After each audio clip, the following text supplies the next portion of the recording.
Have you ever wondered why lottery winners go broke while some minimum wage workers retire as millionaires? The answer isn't about math or investment strategies.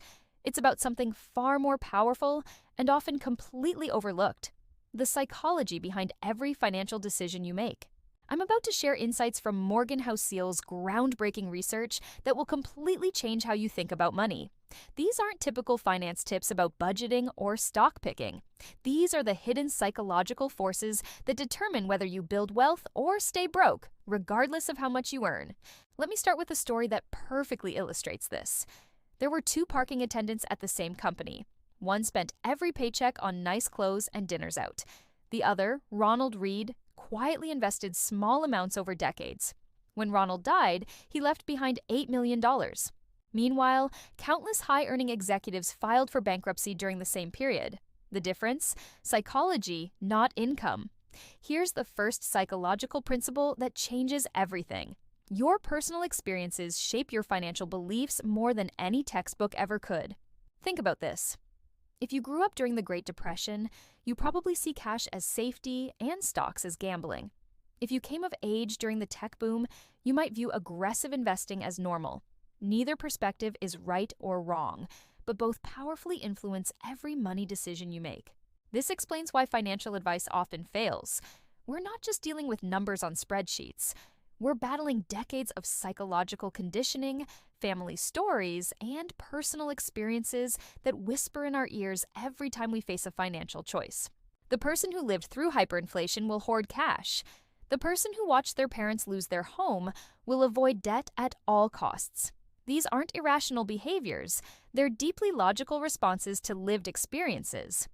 But here's where it gets fascinating. The biggest financial wins often come from doing nothing at all. Warren Buffett's wealth isn't from picking amazing stocks. It's from holding good stocks for an incredibly long time.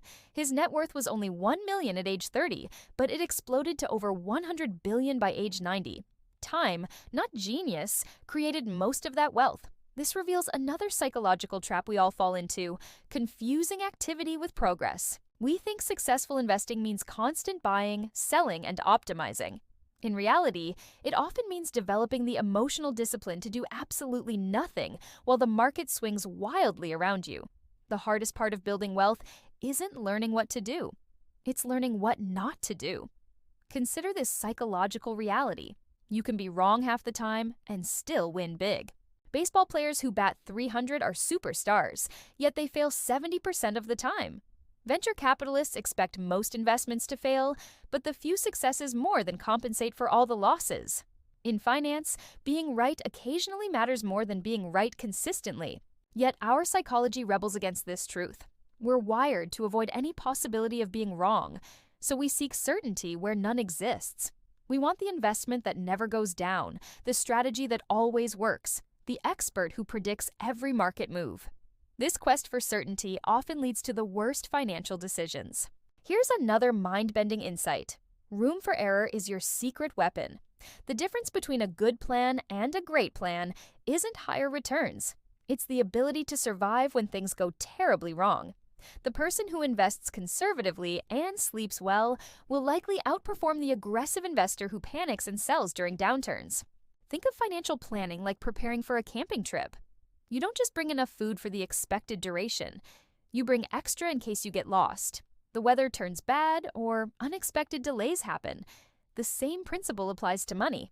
Assume things will go wrong, cost more than expected, and take longer than planned. This connects to perhaps the most dangerous psychological bias in finance: thinking you're in control.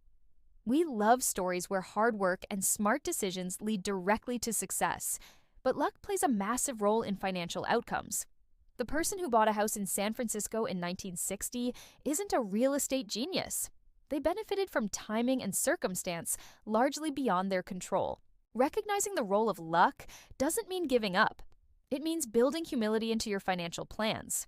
When things go well, save more instead of spending more. When things go poorly, remember that temporary setbacks don't reflect your worth or intelligence. The most successful people understand that wealth building is more about psychology than mathematics.